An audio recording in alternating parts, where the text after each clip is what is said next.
नमस्कार, स्वागत है आप सभी का। हम आज पहुंच गए हैं विधानसभा फिरोजाबाद में। फिरोजाबाद चूड़ियों का शहर है, तो भैया इस बार चूड़ियों का शहर किसको खनकाएगा फिरोजाबाद से, तो यही जानने के लिए एक चौपाल लगाई हुई है। ये खोका है, माताजी बैठी हैं, तो जानेंगे। वैसे तो फिरोजाबाद सदर सीट बहुत व्यस्त सीट है, यहाँ चूड़ी का कारोबार वृहद स्तर पर होता है। फिरोजाबाद का नाम बड़े बड़े शहरों में, विदेशों में भी जाना जाता है। जनता इसमें क्या चाहती है, जनता के मन में क्या है? अम्मा राम राम। राम राम। अम्मा क्या लगता है फिरोजाबाद में क्या है माहौल? सही है, अच्छा है माहौल। किसका माहौल है? असीजा का माहौल है, सही है। क्या लगता है क्या क्या काम कराए हैं उन्होंने? बहुत काम कराया उन्होंने। जैसे 2.5 लाख रुपया दिया उन लोगों को मकान बनाने के लिए।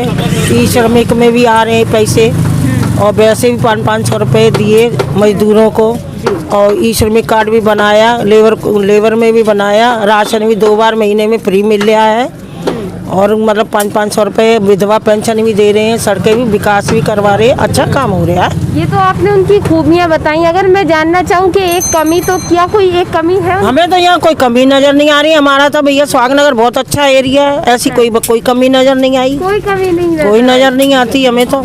ये फिरोजाबाद सीट है, और फिरोजाबाद सीट के 2 बार के विधायक मनीष असीजा, जिनके बारे में माता जी ने महिलाओं का जो खूबियाँ गिनाई, आप अंदाजा लगा सकते हैं। वही मैंने कमी की बात की, तो जाहिर सी बात है जब कमी है ही नहीं व्यक्ति की।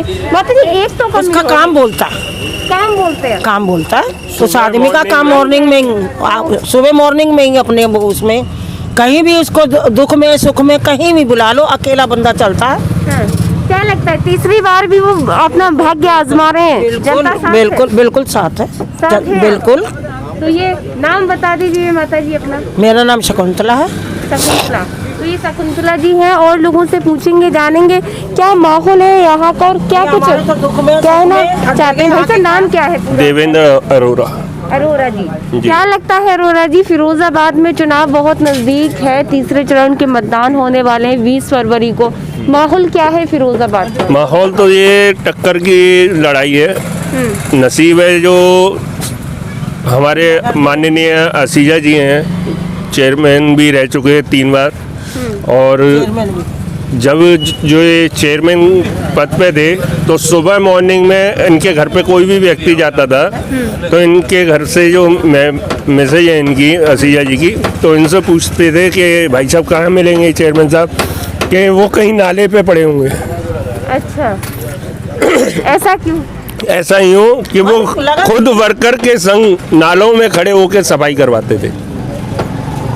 और जब विधायक हुए तो उन्होंने रोडें भी सही करवाई, 6 लेन का भी निर्माण करवाया, और रेलवे ओवरब्रिज भी बनवाए।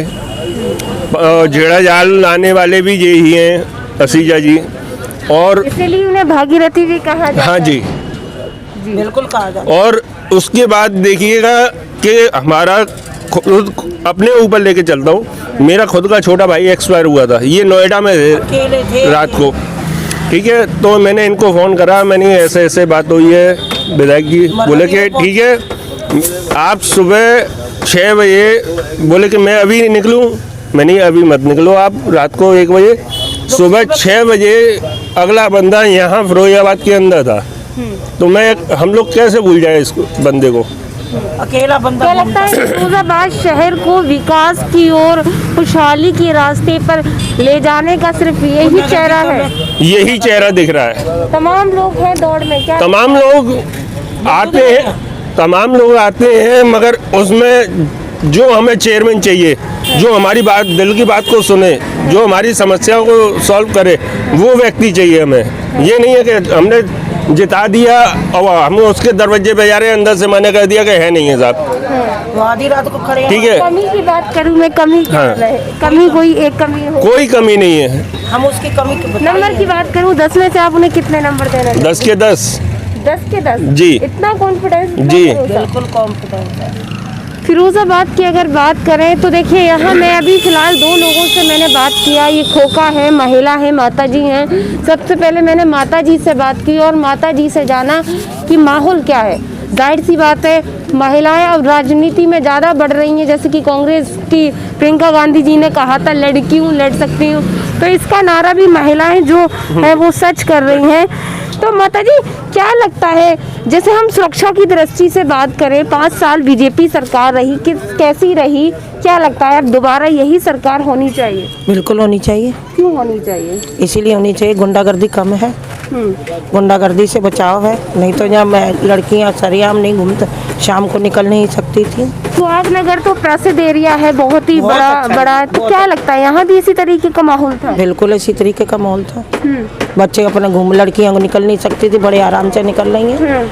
अब कोई डर नहीं है, किसी का भय नहीं है, वे आराम से निकलती हैं, आराम से आती हैं। रात को 2 बजे भी सुरक्षित आती हैं लड़कियाँ, ऐसी कोई दिक्कत नहीं। अच्छा, असुरक्षित किसकी सरकार में थी और क्यों थी? गुंडागर्दी सपा की सरकार में थी। सपा की सरकार में थी, बिल्कुल। अब गुंडागर्दी खत्म हो गई? बिल्कुल खत्म है। मैं तो कह रही हूँ और आगे आए तो और अच्छी बात है, और अच्छी बनेंगी सहयोग। हम तो जैसे कि फिरोजाबाद के 2 बार के विधायक भी हैं, क्या कुछ ऐसी बात हुई हो जो आपको याद हो, खासकर वो जनहित के लिए हो? तो क्या जनहित के लिए सभी हैं, ऐसी कोई दिक्कत वाली बात नहीं है उनसे। हमारे इसकी वो अच्छी सेवा करते हैं, सबके लिए खड़े हैं, दिन और रात खड़े हैं। अपने संग बीती हुई बात बताती हूँ मैं, मेरे साथ जो बीती है उन्होंने बहुत सहयोग करा उस आदमी ने। किस तरह से, क्या हुआ था? मेरे लड़के का, जवान 22 साल का लड़के का एक्सीडेंट हुआ था। उनको जैसी मालूम पड़ी तुरंत पहुँचे हैं। अकेला बंदा रात में पहुँचा हॉस्पिटल में, सवेरे पहुँचा है, फिर घर पे भी आया, फिर उसके अंतिम संस्कार में भी पहुँचा मरघटी में। फिर उस बंदे ने, जब हमारी तेरी होती, तेरी में भी बंदा अगला पहुँचा। उस बंदे को मैं कैसे उसके बारे में तो जी। आज भी 22 साल का लड़का मेरी आंखों के सामने गया, मुझे मालूम। उस लड़के ने उस आदमी ने मेरे लिए बहुत कुछ करा। लड़के का दुख था, लेकिन हौसला सांत्वना देने विधायक जी खड़े थे। विधायक जी आए थे। बिल्कुल। उस आदमी को तो, उसे क्या मालूम संसार में क्या हो रहा है। क्या हम ये माने कि व्यक्तिगत लगाव है, या व्यक्तिगत आपका कोई रिश्तेदार या कोई रिश्ता है? व्यक्तिगत लगाव है उन्हें, हर एक में आती है। रिश्तेदारी है क्या? रिश्तेदारी भी तो नहीं है हमारी, है मतलब बहुत लंबी है, कौन आजकल किसी को पूछता है। पर मतलब ये है कि वो आदमी हर एक में पहुंचता। फिरोजाबाद के लिए ऐसा चेहरा सही है जो विकास कर रहा है? बिल्कुल सही है, आत्मनिर्भर है, कोई दिक्कत वाली बात नहीं है। जी। और पूरा ये महिला है, आपको हम बता दें, अपनी व्यक्तिगत जो हुई परेशानी उसको भी इन्होंने जाहिर किया। और रही बात ये कि अब क्या लगता है, माहौल क्या है, तो वो भी आपने खुद यहाँ के लोगों से सुना। क्या लगता है, किसे देखना चाहेंगे फिरोजाबाद में, किसकी लहर है यूपी में? हम तो बीजेपी को लाना चाहते हैं दोबारा से। क्यों लाना चाहते हैं? क्योंकि एक तो हमारे लिए गुंडागर्दी नहीं है, हमारी जो बहन बेटियां हैं वो खुलेआम बाजार में जाती हैं। पहले क्या था कि सपा की सरकार में जो बहन बेटी किसी की भी हो, हमारी हो या मुसलमान की हो, तो वो खुलेआम नहीं जा सकती थी। ठीक है, उसके बाद आज जो कंडीशन है, तो वो खुलेआम बहन बेटी, चाहे रात के 10 बज रहे हैं, 11 बज रहे हैं, चाहे रात के 2 बज रहे हैं, कहीं से भी आ सकती है। बड़ा मुद्दा सुरक्षा है। और अगर मैं बात करूं जैसे महंगाई की, बेरोजगारी की, या फिरोजाबाद चूड़ियों का शहर है, यहाँ कोई नई इंडस्ट्री या फैक्ट्री लगी हो, लोगों को रोजगार मिले, ऐसा कुछ हुआ 5 साल डबल इंजन की सरकार? देखिए, महंगाई के बारे में आप कहना चाह रहे हैं, पूछना चाह रहे हैं मुझसे, तो महंगाई क्या पहले नहीं थी? जब तनख्वाह आपको 100 रुपये मिलती थी तो उसमें आप 100 रुपये में महीना का खर्चा चलाते थे। आज आपको वही तनख्वाह 10,000 रुपये महीना मिल रही है। आमदनी बढ़ी। जो तनख्वाह आपको 10,000 रुपये मिल रही है, तो उसमें क्या महंगाई कहाँ है? महंगाई जो चीज़ आपको 100 रुपये किलो मिल रही थी इस टाइम, और उससे पहले वो आपको 5 रुपये किलो मिल रही थी ना। बदलाव हुआ है ना। तो ये फिरोजाबाद की सदर सीट है जहाँ हमने कुछ लोगों से ख़ास बात की। सबसे बड़ी बात ये है कि फिरोजाबाद के अगर हम 2 बार की विधायक की बात करें तो उनका काम बोलता है, इसमें कोई शक नहीं है। वहीं अगर हम बात करें वो तीसरी बार उनको आजमाने की घड़ी आ गई, तो भैया जनता किस तरह से उन्हें अपना प्यार और स्नेह देगी वो आने वाली 10 मार्च बताएगी। फिलहाल 20 मार्च को फिरोजाबाद में मतदान है, तो देखना ये है कि क्या होने वाला है। तो देखते रहें RK TV। नमस्कार।